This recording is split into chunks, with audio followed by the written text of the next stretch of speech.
ஒரு வழி நடத்தலை கொடுத்த மாதிரி நம்ம ஜெபத்துக்கு ஒரு வழி நடத்தல் கிடைக்கும். ஆமேன்.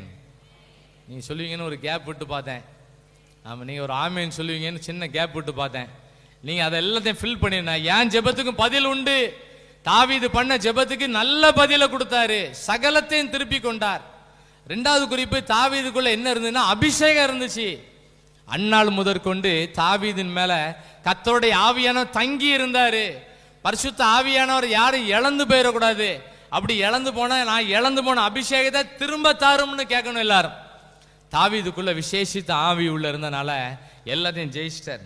ஒரு வசந்தோட வாசிக்கலாம். ராஜாவுக்கே ஆலோசனை சொல்ற அடுத்த பக்கத்துல 17ஆம் அதிகாரம் 1 சாமுவேல் 17ஆம் அதிகாரம் 32வது வசனத்தை வாசிப்போம். தாவீது சாதாரணமான தாவீது. சவுல் ராஜா சவுலை நோக்கி இவன் நிமித்தம் ஒருவனுடைய இருதயமும் கலங்க வேண்டுவதில்லை. கோலியாத்தை பார்த்து எல்லாரும் பயந்து போயிருக்காங்க. யாருக்குள்ளெல்லாம் அபிஷேகம் இருக்கோ அவங்க பயப்படவே மாட்டாங்க.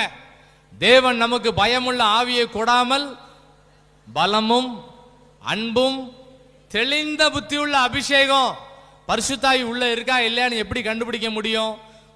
பலவிதமான பயமுறுத்தல் மத்தியிலையும் தைரியமா இருப்பாங்க. அப்படி இருந்தா என்ன அர்த்தம்? அவங்களுக்குள்ள அபிஷேகம் இருக்குன்னு அர்த்தம். ஆமேன், ஆமேன் சொல்லுங்க. கையை உயர்த்துங்க, கையை உயர்த்துங்க எல்லாரும்.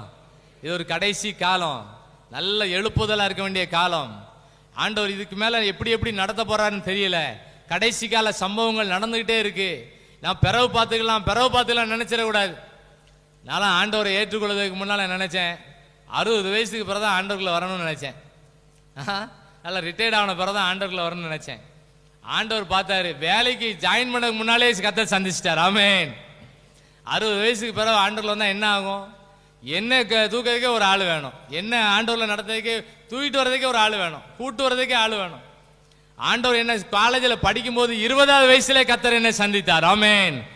எந்த வேலையை செய்யக்கூடாதுன்னு நினைச்சனோ, எந்த பைபிளை கையில் எடுக்கக்கூடாதுன்னு நினைச்சனோ அந்த வேலையை மட்டும் தான் போய் செஞ்சுக்கிட்டு இருக்கேன். ஆமேன். கை வைத்துங்க, ஆமேன் சொல்லுங்க. ஊழியத்துக்கே வரக்கூடாதுன்னு நினைச்சுக்கிட்டு இருந்தேன், இந்த ஊழியமே செய்யக்கூடாதுன்னு நினைச்சுக்கிட்டு இருந்தேன்.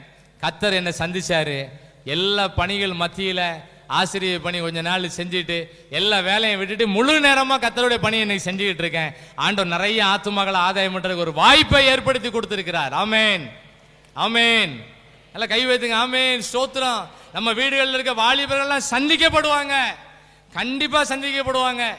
ஜெபிக்காம இருக்காங்களா? ஊழியத்துக்கு வராம இருக்காங்களா?